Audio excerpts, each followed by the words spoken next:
nano box, magcha-charge.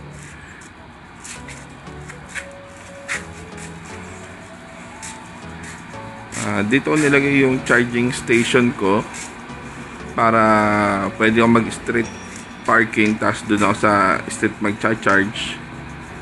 Tapos kung umuulan naman, pwede ako dito sa covered parking namin. Linisin lang, medyo madumi pa eh.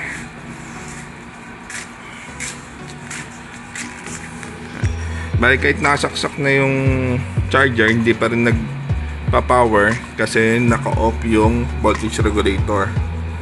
And on natin, nag-power na. Bali itong outlet ko 20 amperes outlet. Bali ito voltage regulator. Itong voltage regulator na-connect sa main breaker ko. Bali pag nag-overvolt siya, kusa mamamatay. Pag nag-undervolt, ganun din kusa mamamatay. Tapos itong breaker ng outlet ko nakakonekta rito sa voltage regulator. Tapos ito yung breaker ng outlet. Tapos itong breaker ng outlet nakakonekta rin dito sa 6-in-1 watt meter.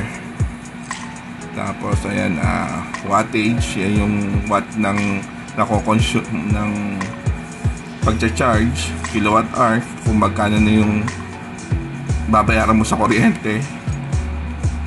Voltage 230 volts. Hertz, ayan, 60 hertz kasi tayo dito sa Pilipinas. 13.18 amperes.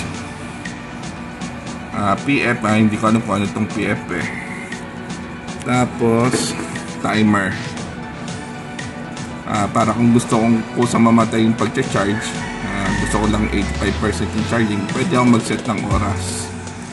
Halimbawa gusto kong mamatay ng 4:23 yung pagcha-charge, set ko lang ng 4:23 na mag-off siya.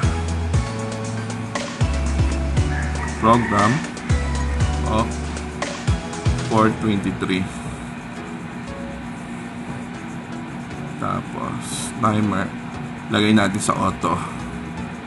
Yan. Bali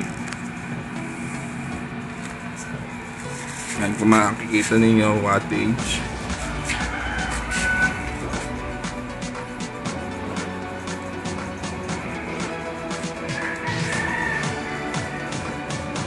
Pag nag 4:23, mamamatay na yung charging niya.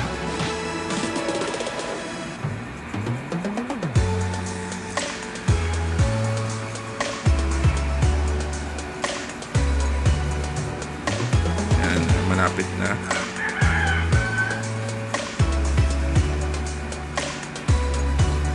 Ayan, 4:23, namatay yung charging niya. Ayan, 4:23. Ayan, nawalan din ng usage yung wattage kasi namatay nga yung kuryente.